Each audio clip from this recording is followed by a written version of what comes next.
Welcome back to another video, everybody. In today's video I'm going to be talking about some of the recent changes that have been made in the highway code, and these changes are quite significant, so it's important that you know what these are. So let's get started.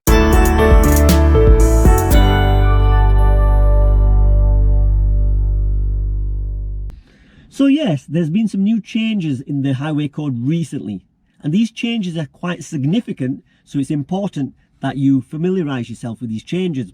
I'm not going to go through each one of these changes in this video, as this is going to be a brief video, but what I will do is put a link in the description so you can have a look at these changes in more detail. And what they're trying to do basically is make the road safer, obviously, and what they've done is created a hierarchy system. And what this means is basically the bigger the vehicle on the roads, the more responsibility you have of safety of others around you. Potentially a bigger vehicle can cause more harm if there was an accident. So for example, in the hierarchy system, if you're let's say a pedestrian, you would have more priority over a cyclist, and let's say a cyclist would have more priority over a car, and a car, for example, a truck, and so on. So yeah, you need to be aware of other people around you and ensure their safety as well as your own. You still all have responsibilities, but as bigger the vehicle potentially could cause more damage, so that's why you have to be more considerate about other vulnerable road users around you. That's just one of the changes that have come into place. There's another change, for example, called the Dutch reach technique, and some of you may have heard of this and some may be thinking, what is this? So let me explain. So what the Dutch reach technique is basically when you're opening your car door now, instead of going for the car door with the hand that's closest to the car door, you need to open the car door with the hand that's further away from the car door. And you might be thinking, why is this? So for example, the reason for this is, let's say if I was opening it with the hand that's further away from the car door, it naturally makes me turn around and then look to see, let's say for example, if there's any cyclists. And same if you're getting out on the other side, you need to go with the hand that's further away from the car door, so you're naturally turning your body around, looking, let's say for example, if there's any cyclists, pedestrians, and so on. Yes, and there's many other changes, like I said. Look in the description link below and familiarize yourself with these changes. Hello everybody, hope you're all well, and welcome back to another video. In today's video, I'm going to be going over show me, tell me questions. These questions is something that the examiner will ask you. The tell me questions will be at the beginning of your test before you set off driving, and the show me questions will be on your test while you're driving. So let's get started.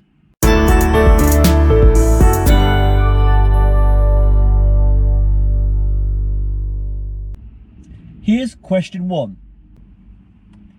Tell me how you'd check that the brakes are working before starting a journey. So the brake pedal shouldn't feel spongy or slack. When you press the brake pedal, it should be firm. If you're not sure what spongy or slack feels like, it's similar to the clutch pedal. It shouldn't go all the way down like this. It should feel firm when you're pressing the brake. Also, when you press the brake pedal, your car should not pull to one side, left or right. If you feel a pull on the steering wheel, left or right, that means there may be a problem with your braking system and you need to get it checked out. Here's question 2. Tell me where you'd find the information for the recommended tyre pressure for this car and how the tyre pressure should be checked. For this question, you need to explain that you can find the correct tyre pressure for this vehicle in your car manual, which should be in your glove box, or in some cars, it's on the fuel cap or the inside of the door. So when you open the door, you should be able to see a little panel telling you the tyre pressure. But generally, you will find all that information in your car manual. To check how much pressure is in your tyres, you can use a reliable gauge, or you can go to a petrol station and check to see how much is in your tyres. And remember to check your spare tyre as well. And check these tyres generally when the tyres are cold. And remember to put your dust cap valves back on. Here's question 3. Tell me how you would make sure your head restraint is correctly adjusted so it provides the best protection in the event of a crash. So for this question, you need to explain that the ridged part of your headrest should be at the top of your ears or level with your eyes. And to move the headrest, there's usually a button on the side you press in, and you can adjust the headrest up or down to where you need it. This will prevent you getting whiplash in case you had an accident. Here's question 4. Tell me how you'd check the tyres to ensure they have sufficient tread depth and that the general condition is safe to use on the road.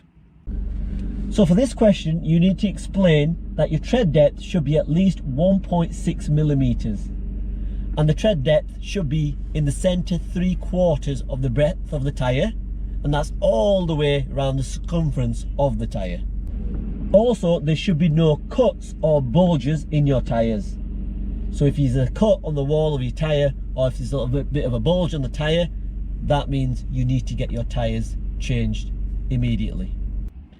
Here's question 5. Tell me how you'd check that the headlights and tail lights are working. For this question, you need to explain that you need to operate the lights. Sometimes you may need to turn the ignition on to operate the headlights and the tail lights. Once you've turned the headlights and tail lights on, then you go around the vehicle and check that they're working properly. You won't physically need to get out and check, as this is a tell me question. Here's question 6. Tell me how you'd know if there was a problem with your anti-lock braking system. For this question, you need to explain if there's a fault with your anti-lock braking system, a warning light should illuminate on your dashboard telling you there's a fault. And the light should look something like this. So if you see this on your dashboard and it's not going off, you need to get your vehicle checked immediately. Question 7. Tell me how you'd check the direction indicators are working. For this question, you need to explain that you need to turn the hazard warning lights on. On some vehicles, you may need to turn the ignition on first. So once you've turned the hazard warning lights on, then you go around the vehicle on the outside, check that the indicators are working properly. You won't physically need to get out and check, as this is a tell me question. Here's question 8. Tell me how you'd check the brake lights are working on this car. So for this question, there's 2 possible answers that you need to explain both. If you're on your own, what you need to do is find some reflective surface behind you, like a house or a shop window, something that's going to reflect the light of your brake lights.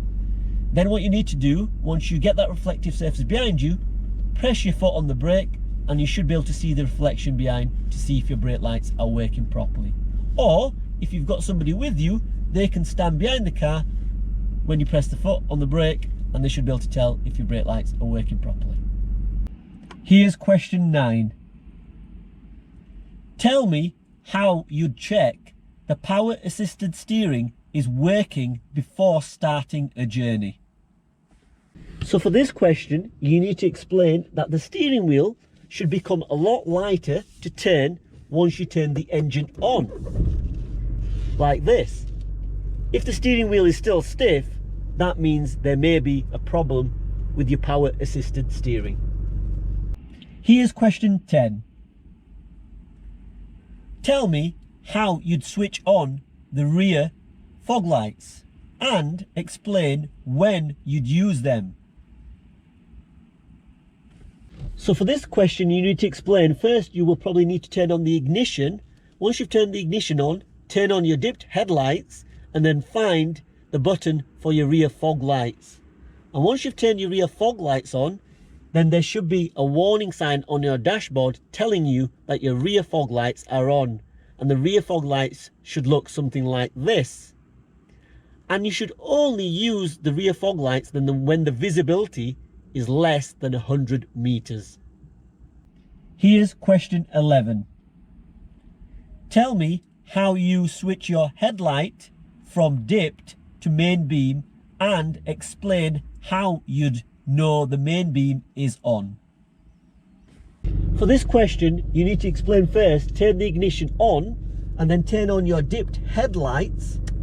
This will vary depending on which vehicle you're using. Once you've turned the headlights on, then turn on your main beam. On this vehicle, I would turn it on like this, and then there should be a warning light on my dashboard which looks like this, telling me my main beam is on. Here's question 12. Open the bonnet and tell me how you'd check that the engine has sufficient oil. So for this question, you would first explain that you need to first open the bonnet.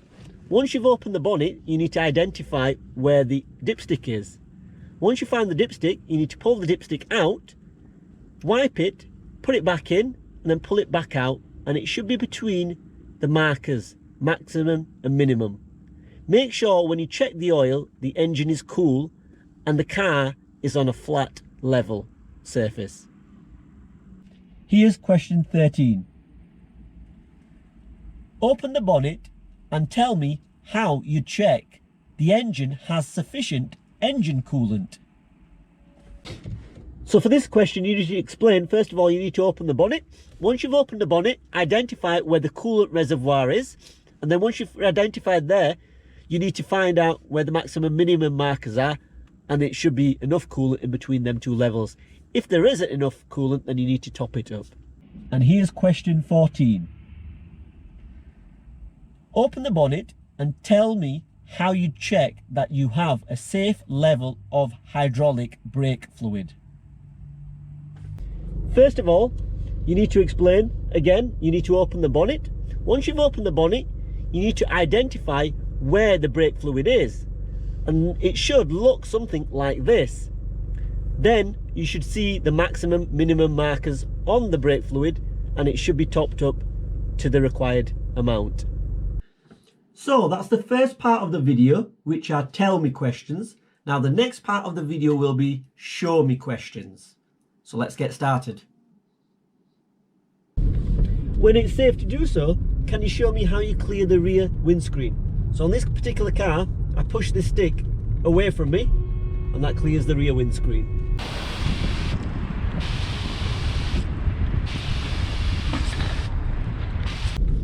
When it's safe to do so, can you show me how you'd wash and clean the front windscreen? So on this car, I'd pull the stick on the right towards me and that cleans the front windscreen. When it's safe to do so, can you show me how you'd switch on your dipped headlights? So I just turn this to the right, and this is the symbol for the dipped headlights, and there you go, the headlights are on. When it's safe to do so, can you show me how you'd set the rear demister? So there you go, press the button for the rear demister, and this is what the rear demister looks like, and there you go, the rear demister is on. When it's safe to do so, can you show me how you'd operate the horn? So just make sure before you do press the horn to make sure there's no one around that you're going to startle. So I'll just look around, it's clear. There you go. When it's safe to do so, can you show me how you would demist the front windscreen? So I just turn on the front windscreen, and this is what the symbol should look like in your car. When it's safe to do so, can you show me how you'd open and close the side window?